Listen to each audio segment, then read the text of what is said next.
Productive. 98% de nos genisses, il faut qu'elles soient au-dessus de 85% du poids adulte. Pourquoi? Parce que si on se dit en moyenne, je suis à 85%, ben ça veut dire que dans la moitié, ils sont à côté de la plaque.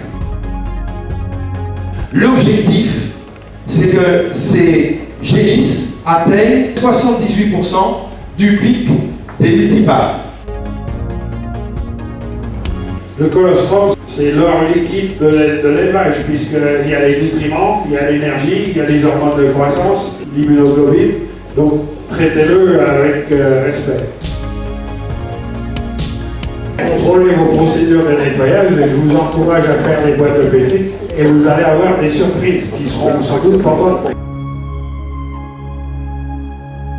100 kg de moins au VH, c'est 4 kg de moins au pic. Il n'y a pas de croissance compensatrice, il faut qu'on carbure tous les jours, on n'a pas le droit à l'erreur.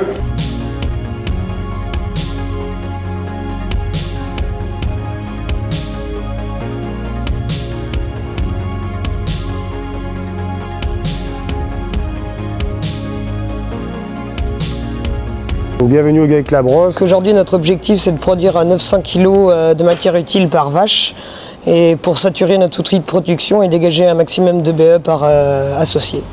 Donc aujourd'hui, on commence à travailler sur l'élevage des génisses afin d'atteindre des génisses à 620 kg au vélage qui vont vite aller au pic de lactation et puis qui ont plutôt des bons aplombs, sans dermatite surtout et fertiles pour qu'elles soient le plus rentable possible dans l'élevage.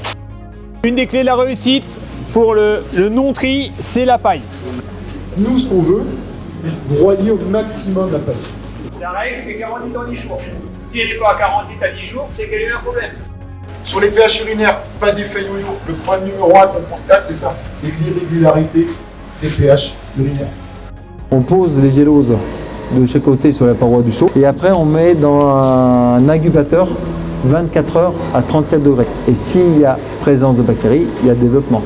Si les bêta-OH sont à 0,3, 0,4, on sèvre. Si on n'y est pas, l'animal n'est pas prêt à être sevré. Parce qu'on peut dire qu'elle est belle, si on ne l'a pas pesée, on n'en sait strictement rien. Elle peut être belle de visu. Par contre, la mesure, elle fera foi. Il faut rajeunir la jovella. Ce que tout le monde a oublié de dire, c'est qu'il faut véler jeune et lourd.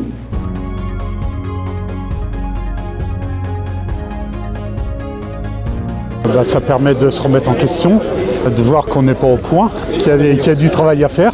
On a mis l'acidification en place depuis une année. On avait beaucoup de problèmes de retournement de cueillette. Aujourd'hui, depuis que c'est en place, zéro. Ça permet de voir que ça marche et de voir les évolutions qu'on peut réaliser aussi. C'est très intéressant, très technique. C'est toujours très bien d'échanger avec les autres agriculteurs, ça de toute façon. La journée était intéressante, l'accueil est très bon, donc ça s'est très bien passé. C'est intéressant d'échanger avec des agriculteurs, oui, de savoir les pratiques, qu'est-ce qu'on peut mettre en place, quels sont les leviers pour s'améliorer, donc oui, c'est intéressant. Moi, c'est la troisième année que je viens tous les ans, donc il faut continuer, mais il faut continuer, il faut surtout pareil, c'est comme ça qu'on avance. C'est des journées super intéressantes et très enrichissantes. Franck, il connaît énormément de choses. Depuis nous, c'est la troisième année qu'on y participe. On a pu mettre en place des choses chez nous et qui nous ont fait évoluer techniquement. On a encore des choses à apprendre et puis à essayer pour améliorer le potentiel des primipares quand elles vont rentrer dans le troupeau.